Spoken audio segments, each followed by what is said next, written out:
আমরা যে স্ট্র্যাটেজিকের ভিডিওটা বানিয়েছিলাম, তো আজকে তার দ্বিতীয় দিন। তো দেখো আমাদের প্রথম প্রশ্ন আজকে যেটা সেটা হচ্ছে সানি ডেজ কোন বিখ্যাত ক্রিকেটারের আত্মজীবনী। এই বিখ্যাত ক্রিকেটারদের আত্মজীবনী থেকেও অনেক সময় অনেক রকমের প্রশ্ন আসে। তো দেখো আমরা সুনীল গাভাস্কারের আত্মজীবনী হচ্ছে সানি ডেজ, এবং আমাদের দেখো কপিল দেবের আত্মজীবনীর নাম কি? By God's decree.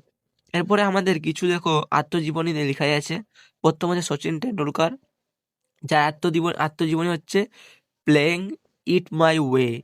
যুবরাজ সিং এর আত্মজীবনী হচ্ছে the test of my life. Sunil গাভাস্কারটা একটু আগেই পড়লাম, সানি ডেজ।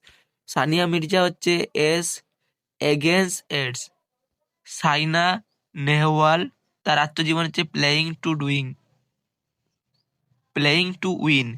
তারপর হচ্ছে মেরি কামের আত্মজীবন হচ্ছে আনব্রেকেবল।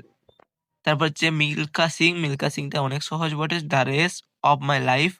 এবং পিটি উষা হচ্ছে গোল্ডেন গার্ল। তার পরবর্তী প্রশ্ন হচ্ছে আমাদের 1853 সালে প্রথম রেল নিম্নোক্ত কোন রাজ্যে স্থাপিত হয়েছিল? মহারাষ্ট্র। আমরা সবাই জানি বোম্বে থেকে থানে পর্যন্ত চলেছিল। 1853 সালে 16 এপ্রিল বোম্বে থেকে থানে পর্যন্ত নির্মিত হয়। এই রেলপথ উদ্বোধন করেছিলেন কে? না, ব্রিটিশ গভর্নর জেনারেল সেই সময় যে ছিলেন লর্ড ডালহৌসি। তার পরবর্তী প্রশ্ন হচ্ছে আমাদের লিওনেল মেসি বর্তমানে কোন ক্লাবটির ফুটবল খেলেন? প্যারিস সাজা, এটা আগে খেলতো, এখন আমরা সবাই জানি আমেরিকার একটা লেস্টার সিটি বা কিছু একটা টিম আছে, সেই টিমের হয়ে খেলে। তো আমাদের এটা আগেকার যুগের ছিল, তার মানে যেহেতু 2022 সালের ডাব্লিউবি কনস্টেবল পিওয়াইকিউ, তার জন্য ওই প্রশ্নের উত্তর আছে।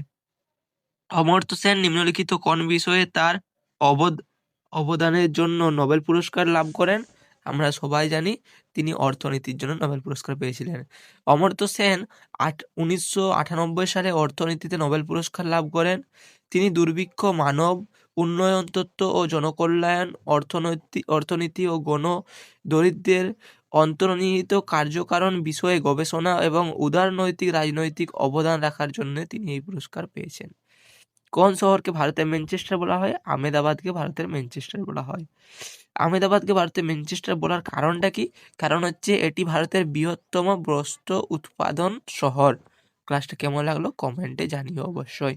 এবং একই রকমভাবে আরও আমরা প্রত্যেকটা প্রিভিয়াস ইয়ার প্রশ্নগুলো নিয়ে এইরকমভাবে ভিডিও বানাবো, ইন ডিটেলস আলোচনা করবো। পাশে থেকো, স্টে সেফ, এবং ক্লাস ভালো লাগলে সাবস্ক্রাইব করে দিও, পাশে বেল আইকনটা প্রেস করে দিও এবং ক্লাসটা শেয়ার করে দিও বন্ধুদেরকে।